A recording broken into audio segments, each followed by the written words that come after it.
So hello students, how are you all?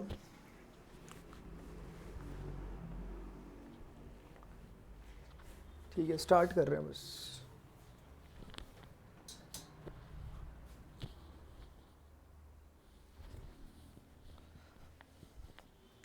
आवाज आ रही है मुझे? Hello hello hello.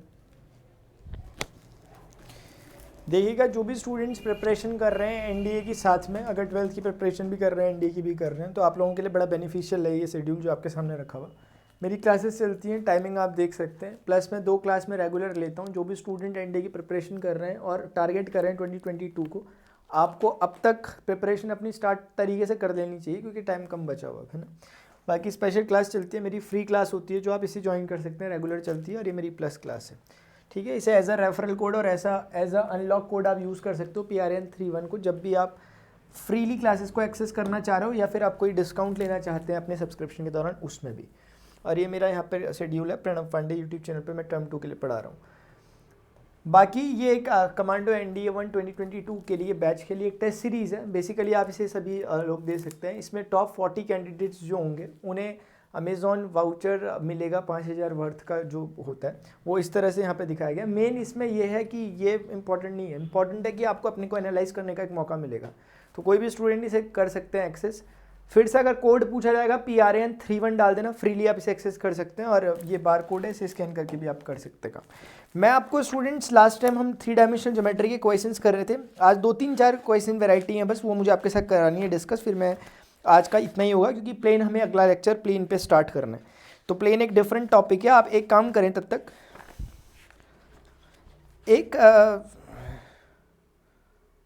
देखो एक काम करते हैं, एग्जाम्पल नंबर 16 देखें जरा, पेज नंबर मेरे उसमें 481 पर एक इंपॉर्टेंट है। अच्छा, मुझे एकदम से दिख गया इसलिए मैं करा देता हूँ। एग्जाम्पल नंबर 16 ये इंपॉर्टेंट है, ऐसे मार्क भी करना और सभी लोग देख सको कर पाते हो कि नहीं कर पाते। क्वेश्चन को रीड करेंगे, find the coordinate of the foot of the perpendicular drawn from the origin. अरे ये तो प्लेन आ गया ना, ये तो प्लेन की बातें हो जाएंगी शायद इसमें। तो प्लेन की बातें हो गई, प्लेन तो पढ़ाया नहीं अभी प्लेन तो पढ़ाया ही नहीं है। चलो 11.2 पे आ जाओ।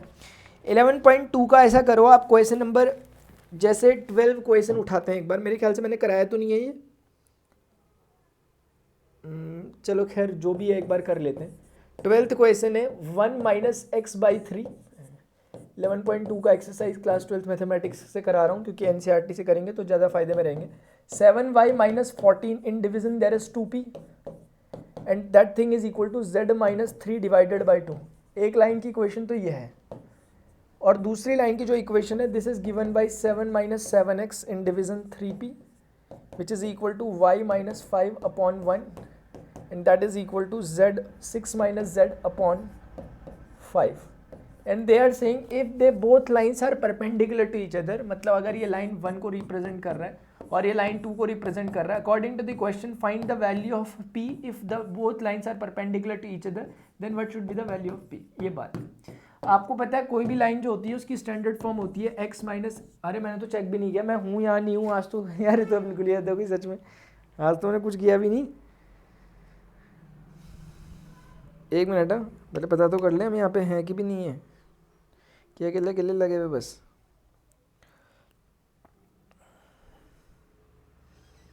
यहाँ हूँ, ठीक है, गुड, शाबाश शिव।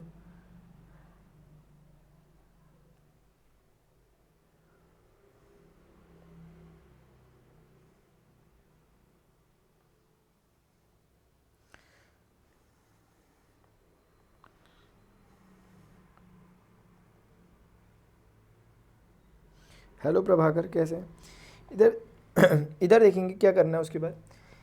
स्टैंडर्ड फॉर्म होती है x - x1 upon a is equal to y - y1 upon b is equal to z - z1 upon c। ये स्टैंडर्ड फॉर्म है। इस फॉर्म में x y z के कोफिशिएंट 1 रहेंगे अगर ऊपर से, तो नीचे जो a b c होते हैं वो डायरेक्शन रेशियो को बताते हैं। और हमें पता है कि जब भी मेन बात है कि दोनों लाइनें परपेंडिकुलर है, इसका मतलब ये हुआ कि ये इस रिलेशन को फॉलो करेंगे, a1 a2 plus b1 b2 plus c1 c2 is equal to 0। ये पहले बता रखा है मैंने, पहले मैंने डिस्कशन किया था एंगल बिटवीन वाले पर, लाइन्स पर, तो मैंने वहाँ पर डिस्कस किया इसका। आप देख सकते हैं कि ये x - x1 की फॉर्म नहीं है, डिस्टॉर्टेड फॉर्म है, क्योंकि x का कोफिशिएंट -1 है, यहाँ y का कोफिशिएंट 1 होना चाहिए 7 है, तो अलग है।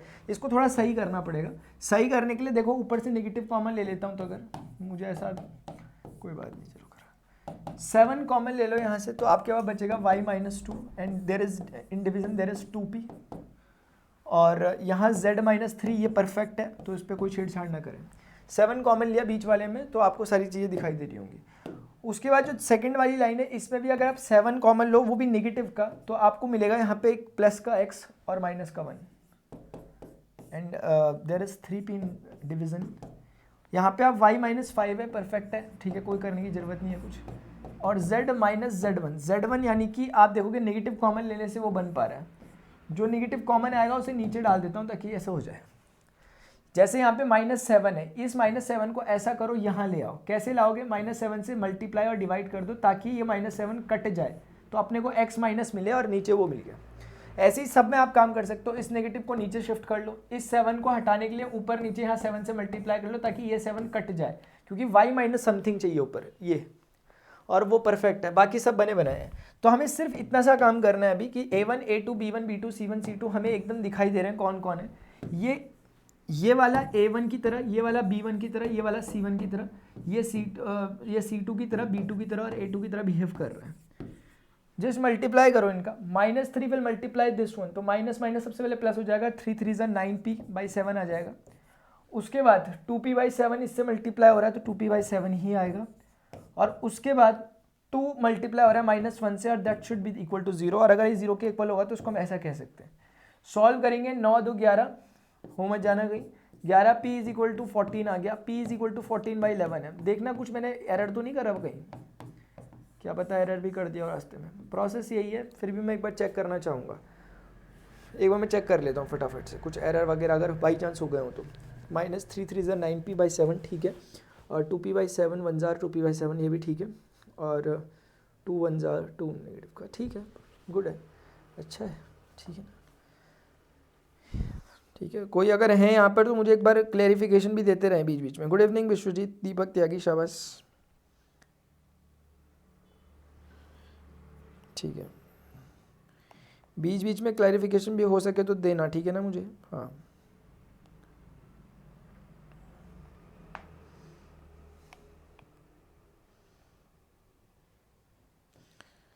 चलिए ठीक है, ऐसे ही कर ना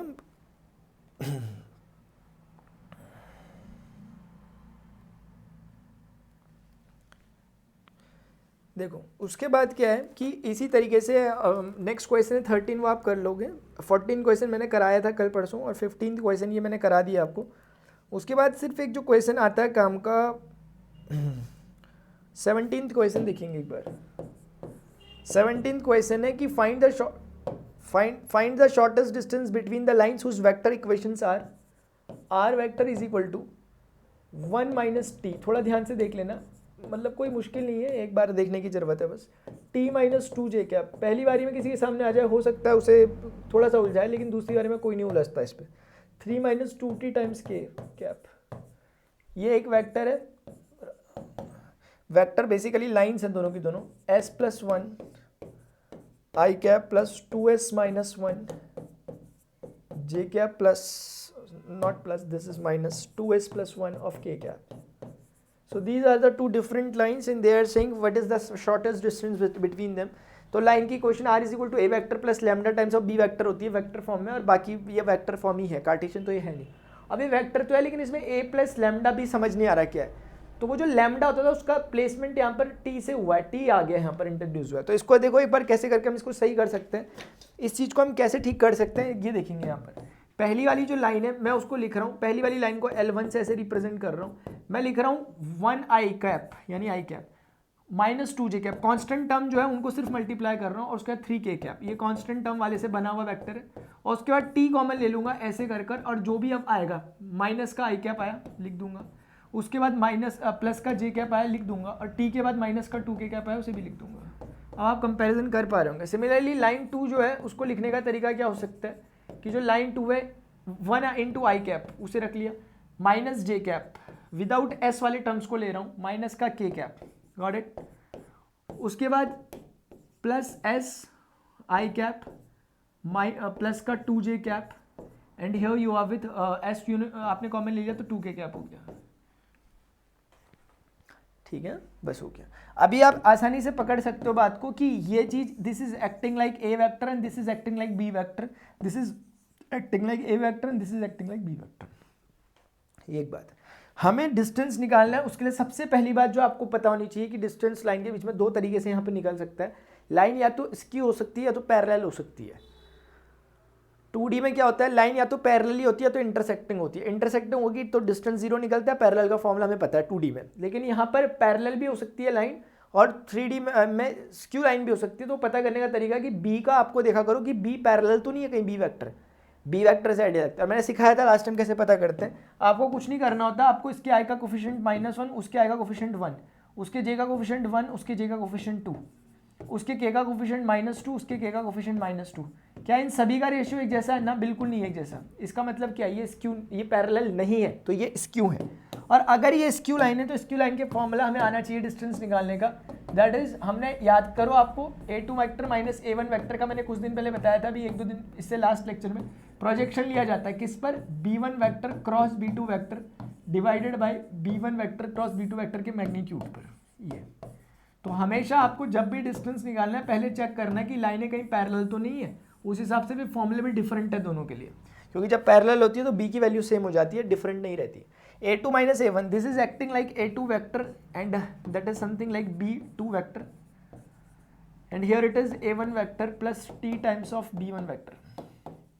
कंपैरिजन कर सकते हो, इसमें से उसको माइनस करना है। आई कैप 0 हो गया, -1 में से +2 होगा तो -1 + 2 आपको प्लस का 1 देगा, यानी कि जे कैप। उसके बाद -1 -3 -4 के कैप देगा। a2 minus a1 निकल गया। Now this is doing dot with what, b1 cross b2। b1 cross b2 को निकालने का तरीका देखो कैसे निकालते हो, आई कैप जे कैप के कैप ऐसे ही करते थे। अब क्या करोगे, b1 में कौन है, -1 1 -2, -1 1 -2, ये इसके कोफिशिएंट्स है स्केलर कंपोनेंट्स, 1 2 -2। इन्हें जस्ट आपने लिख देना है यहाँ पर ऐसे करके, और ये ऐसे हो गया। बाकी जो भी वो वेक्टर आएगा उसके वेक्टर के मैग्नीट्यूड से डिवाइड होगा। थोड़ी देर के लिए मैग्नीट्यूड को मैं m कह दे रहा हूँ, जो भी वेक्टर निकलेगा मैं निकाल दूंगा उसका मैग्नीट्यूड, चिंता ना करें बस। अभी डॉट प्रोडक्ट कैसे लेते हो आप किसी वेक्टर का, ये सोचो कि यहाँ पे आई कैप दिख नहीं रहा, इसका आई कैप दिख नहीं रहा, इसका मतलब ये थोड़ा ना कि है भी नहीं है, वो आई कैप 0 आई कैप की फॉर्म में यहाँ पर बैठा हुआ है। तो 0 आई कैप के साथ डॉट करेगा, यानी कि कितने लोग पता नहीं इस बात को समझ पा रहे होंगे कि डॉट होते समय आई का आई के साथ होता है, तो आई कैप डॉट 1 हो जाएगा। तो कहने का मतलब है 0 वहाँ जाके बैठ जाएगा, 1 यहाँ आके बैठ जाएगा और -4 वहाँ जाके बैठ जाएगा।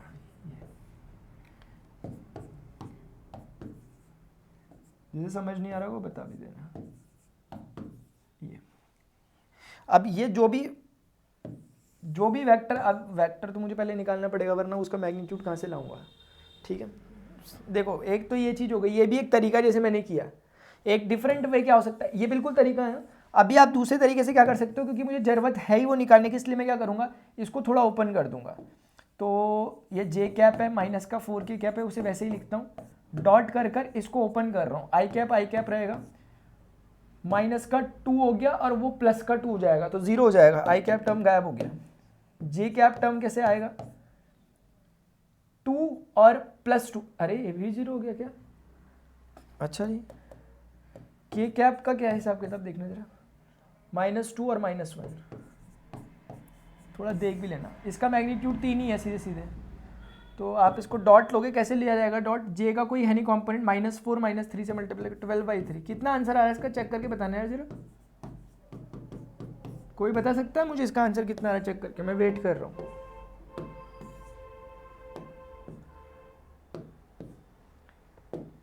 Can anyone please tell me the answer.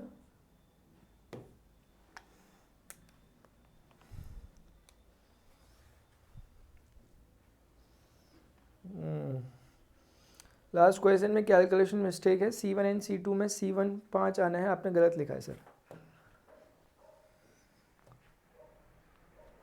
अच्छा ओहो, ये ना ये 5 था, मैंने पता नहीं कैसे किया हुआ, तो मैंने पता नहीं क्या करा, 5 की जगह माइनस का 5 हो जाएगा। चलो कोई बात तो नहीं, खैर गलती है वैसे बड़ी, चलो ठीक है। वो 5 2 10 होगा, माइनस का उधर जाके प्लस का 10 हो जाएगा। अभी अपने पास यहाँ पर 11 10 70 70 हो जाएगा, और यहाँ पर आपके पास जो रिजल्ट आएगा इस तरह का होगा। देखना ज़रा इस वाले में, देखना ज़रा क्या है। कोई इसके बारे में कुछ बता सकता है मुझे कि कोई एरर वगैरह या फिर कुछ ऐसी चीज़ें हुई हों? अगर मैं वेट कर रहा हूँ आप लोगों का, जल्दी बताएं मुझे प्लीज़, क्योंकि मेरी आंसर शीट में है क्या यार, होगा शायद, मेरे ख्याल से आंसर शीट है मेरे पास।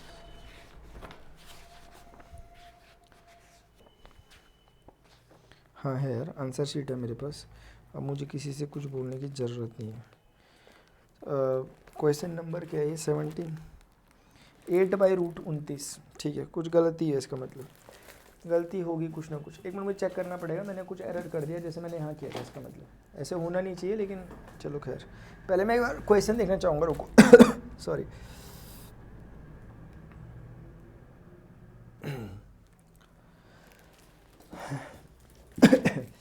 ठीक है, जरा देखो एक मिनट मैं चेक कर लेता हूँ। आई कैप -2j कैप और प्लस का 3k कैप, ठीक है, -ti माइनस आई कैप -2j माइनस आई कैप प्लस जे कैप और माइनस का 2k कैप, ठीक है। आई कैप माइनस का जे कैप के कैप, आई कैप माइनस का, ठीक है ये भी। उसके बाद S I cap 2j cap minus का 2k कैप, ये भी ठीक है। A2 - A1 किया मैंने, इसमें से क्या 0 होगा, -1 + 2 +1 हुआ, ठीक है, -1 -3 -4 हुआ, ठीक है। V1 cross -2 -1 1 -2 1 2 -2। यहाँ तक की बात तो सही हो रही है, मुझे लगता है यहीं पे मैंने कुछ गलती कर दी होगी। देखते हैं एक बार। यहाँ पर आ रहा है जी कैप माइनस का 4k कैप, आई कैप माइनस का 2 और माइनस माइनस, अच्छा वो 4 हो रहा था, वो गलत फहमी हो गई मुझे। ऐसी गलत फहमियाँ क्यों हो रही होंगी यार आज? जे कैप नीचे गया माइनस का 2 प्लस का हो गया और माइनस माइनस प्लस का हो गया और प्लस के, बड़ी भारी गलतियाँ कर रखी थी मैंने, अक्षम्य कह सकते हैं। -2 और -1 माइनस का 3, ठीक है। अब ये जो भी आया इसकी मैग्नीट्यूड से हमें इसको डिवाइड करना है। थोड़ा पहले एक बार क्लेरिफाई कर लेते हैं कि वो है क्या चीज़।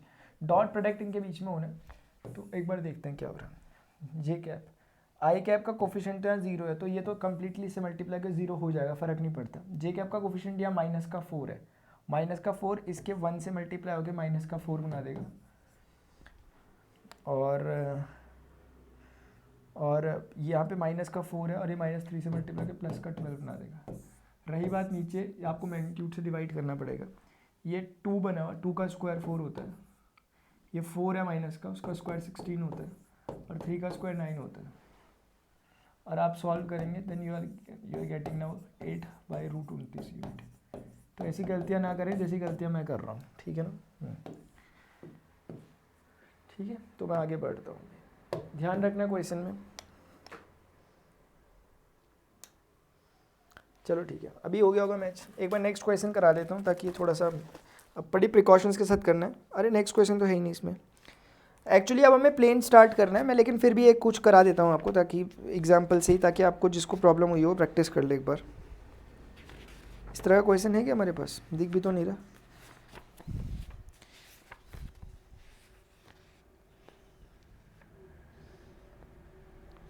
है नहीं, बाकी आप लोग एग्जाम्पल से प्रैक्टिस करो। तो हमने एक्सरसाइज 11.2 के सारे क्वेश्चन कर लिए, क्योंकि कुछ इससे पहले कर दिए थे, जो बचे हुए थे वो करने के लिए मैं आया था।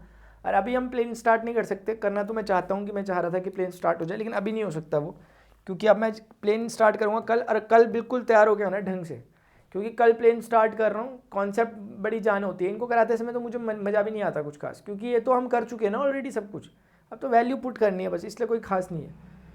ठीक है, तो स्टूडेंट्स मिलते हैं अपने नेक्स्ट लेक्चर में, मिलते हैं, ठीक है ना, अपने नेक्स्ट लेक्चर में मिलते हैं। Till then goodbye, see you, take care, जय हिंद। जो भी प्रॉब्लम हो रही हो आप मुझे बताया करें, @प्रणव पांडे 31 मेरा टेलीग्राम है, वहाँ पर भी आप मुझे पिंग करके चीज़ें बता सकते हैं कि आपकी प्रॉब्लम हो रही है। अभी के लिए इतने, मिलते हैं अपने next session. Till then goodbye, see you, take care.